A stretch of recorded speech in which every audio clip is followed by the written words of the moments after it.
Viewers நம்ம இன்னைக்கு இந்த வீடியோல எந்த விஷயத்தை பற்றி பேச போகிறோம், யாரை பற்றி பேச போகிறோம் அப்படின்னு சொல்லி கேட்டோம் அப்படின்னா, நேற்று தான் நம்ம விக்கிரவாண்டி பை எலெக்ஷன் பற்றி பேசிட்டோம் இல்லையா.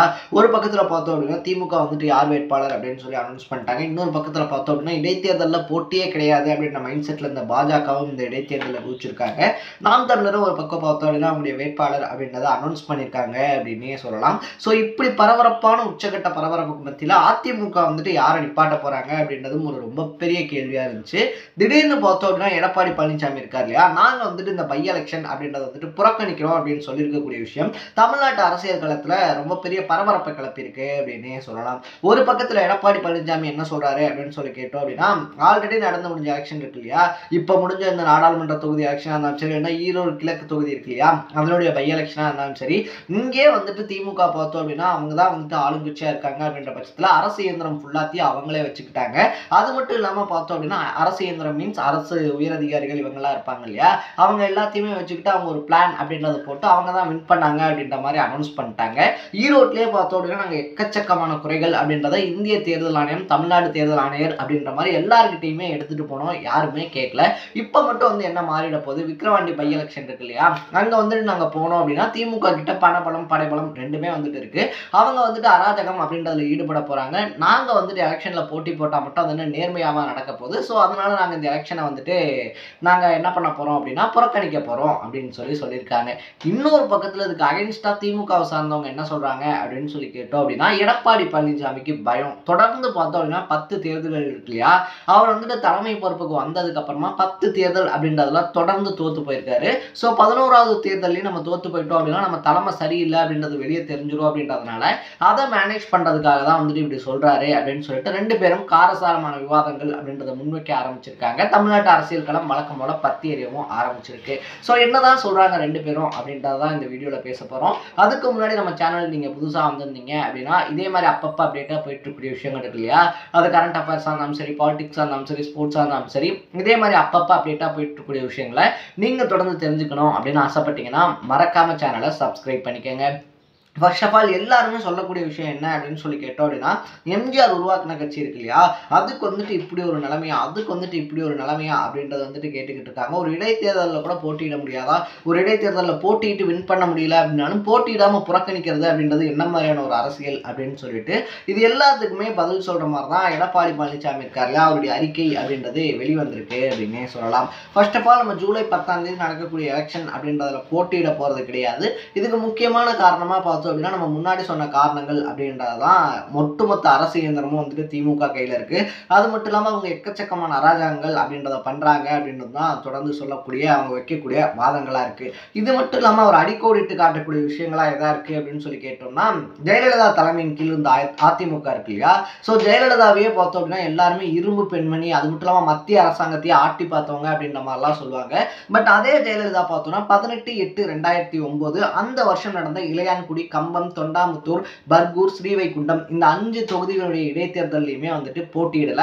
அதுக்கு ரொம்ப முக்கியமான காரணம் என்ன அப்படின்னு சொல்லி கேட்டோம்னா, அன்னைக்கு அரசியல் கால நிறுவனத்தை பார்த்தவங்களுக்கு நல்லா தெரியும், அன்னைக்கு திமுக இருக்காங்க இல்லையா, அவங்க தான் வந்துட்டு ஆட்சியில் இருந்தாங்க. ஸோ அதனால அவங்க என்ன பண்ணாங்க அப்படின்னு சொல்லி பார்த்தோம்னா, இருக்கக்கூடிய தேர்தல் அதிகாரிகளை மிரட்டுறது, அது மட்டும் இல்லாமல் அங்கே இருக்கக்கூடிய மக்கள் இருக்காங்க இல்லையா, தேர்தல் நடத்தக்கூடிய அதிகாரிகளை அவங்க எல்லாத்தையுமே கடத்துறது, அங்கே இருக்கக்கூடிய மக்களை மிரட்டுறது அப்படின்னு சொல்லிட்டு எல்லா விஷயங்களையுமே பண்ணாங்க.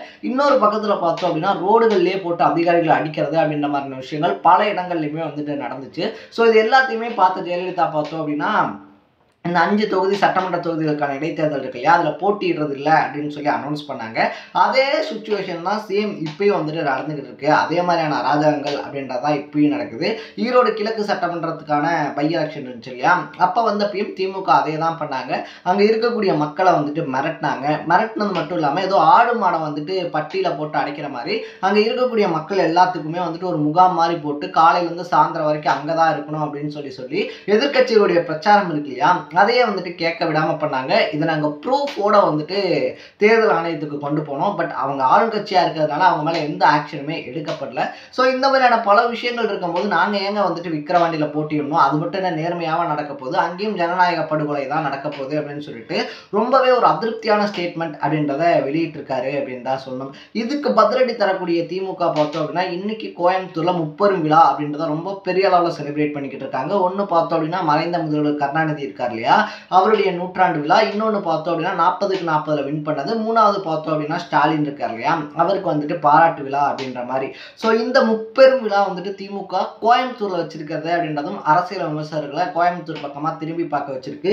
ஏன்னா இந்திய லெவல்ல உத்து பார்க்கப்பட்ட தொகுதிகளில் கோயம்புத்தூர் தொகுதி இருக்கு இல்லையா, அதுவும் ரொம்ப முக்கியமான ஒரு தொகுதி அப்படின்னே சொல்லலாம். ஸோ அந்த தொகுதியில போயிட்டு முப்பெரும் விழா அப்படின்றது வச்சிருக்கிறது 2026க்கு ஸ்டாலின் மனசுல என்ன இருக்கு அப்படின்றது இருக்கு இல்லையா, அதுதான் இன்னைக்கு அந்த முப்பெரும் விழாக்கள்ல தலைவர்கள் பேச போறாங்க அப்படின்றதும் பலரோட எக்ஸ்பெக்டேஷனா இருக்கு. ஏன்னா 24லயே வந்துட்டு கிளீன் ஸ்வாப் அப்படின்றது பண்ணியிருக்காங்க. அதுக்கு வலு சேர்க்கக்கூடிய விதமா பார்த்தோம்னா அதிமுக இருக்காங்க இல்லையா, அவங்க இடைத்தேர்தலையும் போட்டியிட போறது இல்லை அப்படின்னு சொல்லியிருக்காங்க. ஸோ அதனால 26ல இது அதிமுகவுக்கு ரொம்ப பெரிய பேக் ஃபயர் ஆகும் அப்படின்னு சொல்லிட்டு அரசியல் விமர்சகர்கள் சொல்றாங்க. அதிமுகவை பொறுத்த வரைக்கும் ஒரு இடைத்தேர்தல் அப்படின்றத நாங்கள் புறக்கணிக்கிறதுனால எங்களுக்கு பெரிய இழப்புகள் எதுவும் வராது அப்படின்னு வந்து சொல்லப்படுது. பட் மக்கள் வச்சிருக்கக்கூடிய நம்பிக்கை இருக்கு இல்லையா, சாதாரண வெகுஜன மக்கள் வந்து எல்லாருமே இந்த விஷயங்களை பேசுவாங்க. ஒவ்வொரு டீ கடையிலையும் இந்த அரசியல் பேசப்படும். ஒவ்வொரு சாதாரண மனிதனும் பார்த்தோம் அப்படின்னா விக்கிரவாண்டியில போட்டிடுறதுக்கு அதிமுகவுக்கு பயம் அப்படின்னு சொல்லி தான் பேசுவாங்க. ஸோ இந்த விஷயங்கள்லாம் ஏன் வந்துட்டு அதிமுக தலைமை இருக்காங்க இல்லையா, அவங்க வந்துட்டு தலைக்கு எடுத்துக்கல. அது மட்டும் இல்லாமல் போட்டி போட்டு தோத்து போயிருந்தா கூட வாக்கு வித்தியாசம் இருக்கு இல்லையா, அது அதிகமாக இருந்தா கூட பரவாயில்ல. பட் எதிர்க்கட்சிகள் சொல்லக்கூடிய விஷயம் என்ன அப்படின்னு சொல்லி கேட்டோம்னா, இப்போ போய் அவங்க போட்டி போடுறாங்க அப்படின்ற பட்சத்தில் பாமகவுக்கும் அங்கே கணிசமான ஓட்டுகள் அப்படின்றது இருக்கு. ஸோ திமுக தான் வின் பண்ணுவாங்க அப்படின்றது அவங்களுக்கு நல்லாவே இருக்கும். ஸோ 2வது இடம் கூட நம்ம வர முடியாது அப்படின்றது தெரிஞ்சதுனால தான் அதிமுக இந்த எலெக்ஷன்ல இருந்து ஒதுங்கிட்டாங்க அப்படின்னு சொல்லப்படுது. நம்ம 2வது இடம் வராம 3வது இடம் போனோம் அப்படின்னா எடப்பாடியினுடைய அரசியல் எதிர்காலம் இருக்கு இல்லையா, 2026ல அது இன்னும் அவருக்கு ரொம்ப பெரிய சிக்கல்களை ஏற்படுத்தும் அப்படின்றதுனால தான் யோசிச்சு இந்த முடிவு எடுக்கப்பட்டுச்சு அப்படின்னு சொல்றாங்க. பட் இந்த முடிவுக்கு பார்த்தோம் அப்படின்னா அதிமுகக்குள்ளேயே பெரிய தலைவர்கள் இருப்பாங்க இல்லையா, அவங்க கிட்ட அதிருப்தி அப்படின்றதும் காணப்படுது. அப்புறம் எப்படி நம்மளை வந்துட்டு மதிப்பாங்க அப்படின்னு சொல்லிட்டு ஒரு சிலர் கேள்வியும் கேட்க ஆரம்பிச்சிருக்காங்க. அப்பார்ட் ஃப்ரம் தட் இது எல்லாத்தையுமே தாண்டி 2026ல விஜயினுடைய என்ட்ரி அப்படின்றது அரசியல் ரொம்ப பெரிய மேஜர் பாயிண்டா இருக்கும். அது ரொம்ப பெரிய விஷயமா பார்க்கப்படும், பேசப்படும் அப்படின்றத அதிமுக மறந்துட்டாங்களோ அப்படின்னு சொல்லிட்டு ஒரு கேள்விக்குறி வருது. ஏன்னா ஆல்ரெடி பார்த்தோம் அப்படின்னா இப்ப சிட்டிங் பார்ட்டியா இருக்கக்கூடிய திமுகக்கே விஜயினுடைய அரசியல் வருகை அப்படின்றது ஒரு அச்சுறுத்தலாக தான் பார்க்கப்படுது. ரொம்ப பெரிய விஷயமா அவங்க இப்பயே கவனத்தில் எடுக்க ஆரம்பிச்சிட்டாங்க. ஆனால் அதிமுக பார்த்தோம் அப்படின்னா ஒரு எதிர்க்கட்சியாக இருந்து பண்ண வேண்டிய அரசியல் அப்படின்றத கரெக்டாக பண்ணலை. ஏன்னா அவங்களுக்குள்ளேயே அடிதடி அப்படின்றது இன்னைய வரைக்கும் போய்கிட்டு இருக்கிறதுனால ஒரு எதிர்க்கட்சியினுடைய வேலை என்னவோ அதை சரியாக அதிமுக எடப்பாடி பழனிசாமி வந்ததுலேருந்து பண்ணலை அப்படின்றது தான் ரொம்ப பெரிய குற்றச்சாட்டாகவும் பேசப்படுது அப்படின்னே சொல்லலாம். ஸோ விக்கிரவாண்டி எலெக்ஷனில் புறக்கணிச்சிருக்கக்கூடிய அதிமுக இருக்கு இல்லையா, அதிமுகவை பற்றியும் எடப்பாடி எடுத்த முடிவை பற்றியும் நீங்கள் என்ன நினைக்கிறீங்க அப்படின்றத கமெண்ட் செக்ஷனில் பதிவு பண்ணிட்டு இதே மாதிரி அப்பப்போ அப்டேட்டாக போயிட்டு இருக்கக்கூடிய விஷயங்கள் இருக்கு இல்லையா, அது கரெக்டாக இருந்தாலும் சரி, பாலிடிக்ஸா இருந்தாலும் சரி, ஸ்போர்ட்ஸா இருந்தாலும் சரி, இதே மாதிரி அப்பப்போ அப்டேட்டா போயிட்டு இருக்கக்கூடிய விஷயங்களை நீங்க தொடர்ந்து தெரிஞ்சுக்கணும் அப்படின்னு ஆசைப்பட்டீங்கன்னா மறக்காம நம்ம சேனலை சப்ஸ்கிரைப் பண்ணிக்கோங்க. நாளைக்கு இதே மாதிரி இன்னொரு இன்ட்ரெஸ்டிங்கான வீடியோவோட சந்திக்கலாம். Bye by.